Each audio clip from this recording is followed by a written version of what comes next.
중국발 공급 과잉 문제로 부진을 면치 못하던 국내 석유화학 업계의 업황 반등 기대감이 높아지고 있습니다.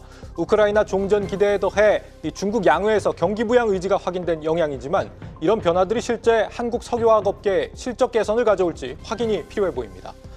산업부 성낙윤 기자와 분석합니다. 성 기자, 이 롯데케미칼, 또 태광산업 이런 기업들의 주가가 올 들어서 지금 최고 수준에 도달해 있는데 일단 종전이 한 가지 기대감이죠? 네, 맞습니다. 이 러시아 우크라이나 종전 가능성이 계속해서 언급이 되고 있는데요. 이 석유화학 기업에게는 이 부분이 호재로 작용할 수 있다는 분석이 나옵니다. 예. 이 석유화학업은요, 이 원유를 정제해서 나온 이 나프타를 활용해 에틸렌을 포함한 각종 기초 유분을 만듭니다. 국제 유가가 이 석화 기업의 수익성과 직결될 수밖에 없는 이유입니다. 업계 관계자는요, 종전으로 저렴한 러시아산 원유가 시장에 풀리면 원재료비를 크게 절감할 수 있다고 설명했습니다.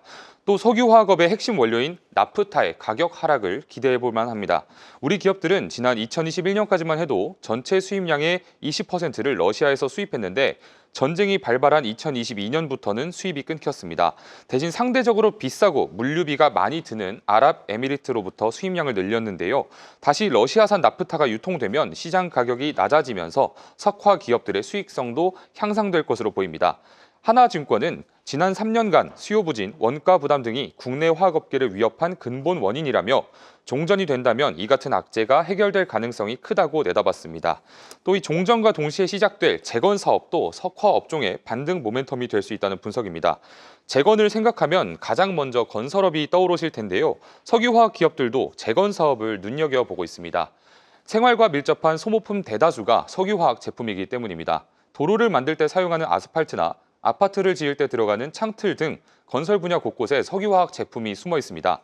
냉장고, 세탁기, TV 등 가전제품에도 플라스틱이 들어가는 만큼 이 종전과 재건 사업은 석화 기업들에게도 긍정적인 영향을 끼칠 것으로 보입니다. 네, 석유화학이 또 대표적인 경기 민감 업종 중 하나인데 중국 양회 경기 부양 의지가 확인된 점이 또 한 가지 석유화학주들의 영향을 주고 있는 상황으로 보여요. 네.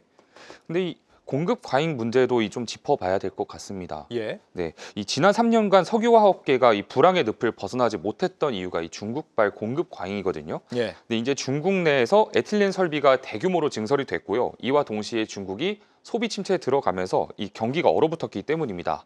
중국발 공급 과잉과 중국발 수요 부진이 겹쳤던 겁니다. 하지만 중국 정부가 내수 진작에 방점을 찍으면서 이 석화업계가 되살아날 수 있다는 기대감이 높아지고 있습니다. 이 취재해보니까 업계에서는 현재 중국 내 석화 제품 자금률이 100% 수준까지 올라온 것으로 보고 있습니다. 이런 상황에서 중국 내수 경기가 살아나면 공급 과잉분을 넘어서는 수요가 새로 생길 것이란 기대가 높습니다. 다시 말해서 우리 기업들이 중국 시장을 다시 파고들 수 있는 새로운 룸이 생길 수 있다는 평가입니다. 네. 중국의 우리 석유화학 업종의 수출 비중이 36%에 달하는 것으로 알고 있는데 중국이 수출이 잘 돼야 이제 석유화학 업종도 수요가 살아날 것 같습니다. 근데 미국이 지금 관세를 부과하는 상황에서 과연 이 중국이 수출이 살아날 것이냐 이런 의문도 들고요. 지금 상황을 계속 낙관적으로만 볼 수 있는 거 맞습니까? 사실 말씀하신 것처럼 이게 계속 좋아질 일만 남았다고 보기에는 꽤나 많은 변수들이 있습니다. 예. 일단 투자자 입장에서 보면요. 지금 낙관적 전망이 나오고 있는데 이것이 셀론으로 이어질 가능성이 좀 점쳐집니다. 이 기대감이 선 반영된 탓에 주가가 오르기보다는 오히려 앞으로 떨어질 수 있다는 의미입니다. 또 기업 측면에서는요, 이 격화되고 있는 미국과 중국의 이 무역 전쟁이 또 부담입니다.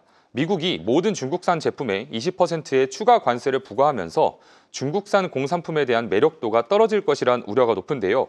중국의 플라스틱 원료 등을 제공하던 우리 기업들도 악영향을 받을까 예의주시하는 분위기입니다.